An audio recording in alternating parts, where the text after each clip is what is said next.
বৰ্তমানৰ যেটো তদন্ত হৈ আছে এই তদন্তত জুবিন গাৰ্গৰ মৃত্যুৰ ন্যায় পোৱাটো অসম্ভৱ মই কৈ দিলোঁ আপোনালোকক জুবিন গাৰ্গৰ মৃত্যুৰ তদন্ত চলি থকা নাই জুবিন গাৰ্গৰ মৃত্যুৰ তদন্তৰ পৰিৱৰ্তে তাৰমানে কজ অফ ডেথ এটো তদন্ত চলি থকাৰ পৰিৱৰ্তে কি চলি আছে আচলতে যে জুবিন গাৰ্গৰ মৃত্যুৰ যিটো উদ্দেশ্যত মৃত্যু মানে হত্যা কৰা হ'ল বুলি কৈছে বা মৃত্যুৰ ফালে ঠেলি দিয়া হ'ল বুলি কৈছে যিটো উদ্দেশ্য কোনোবাই পইচা ল'বৰ কাৰণে কিবা ল'বৰ কাৰণে আমুক ল'বৰ কাৰণে তামুক ল'বৰ কাৰণে বিজনেছ ল'বৰ কাৰণে সেইটোৰ ওপৰতহে মানে কি ক'ব আপোনাৰ কি ক'ব এইটো হত্যাৰ যিটো হেৰি মটিভ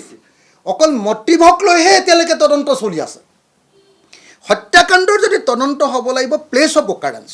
ছিংগাপুৰ য'ত হৈছে তালৈ যাব লাগিব নাম্বাৰ 1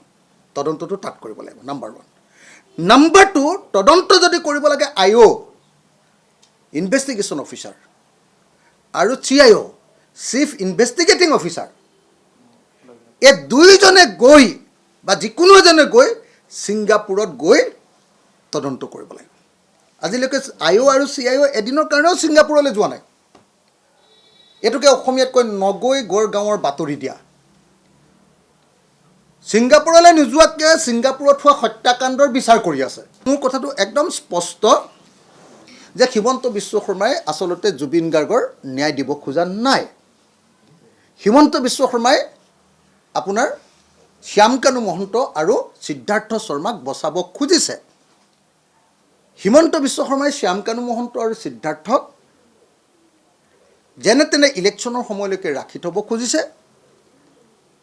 বেইল নিদিয়াকৈ মই যিমান দূৰ জানো তেওঁলোকক কৈ দিছে যে তহঁতি বেইল নামাৰিবি বেইল পেটিশ্যন নামাৰিবি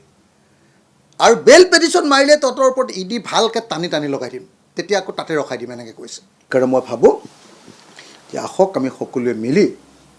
যিমান পাৰোঁ সোনকালে জুবিন গাৰ্গৰ ন্যায়ৰ কাৰণে মাত মাতোঁ আচলতে এইটো আন্দোলন লগাই দিব লাগিছিলে ভুল হ'ল বাকীবিলাকে যিবিলাকে কৰিবলৈ লৈছিলে সিহঁতক জেলত দি দিলে বাকীবিলাকক মেনেজ কৰি পেলালে মই মানে ভুলেই কৰিলোঁ মই আচলতে জপিয়াই দিব লাগিছিলে কিন্তু মই ভাবিছিলোঁ যে 5 বছৰ মই আন্দোলন নকৰোঁ এতিয়া জুবিন গাৰ্গেতো ন্যায় নাপায় কনফাৰ্ম এইটোতো নহ'ব এইটো গ'ল এই অধ্যায় মোটামুটি হিমন্ত বিশ্ব শৰ্মাই মেনেজ কৰি পেলাইছে আৰু সেইকাৰণে মই সকলোকে জুবিন গাৰ্গৰ ন্যায়ৰ কাৰণে ভালকৈ মাত মাতিবৰ কাৰণে বিনম্ৰভাৱে প্ৰাৰ্থনা জনাইছোঁ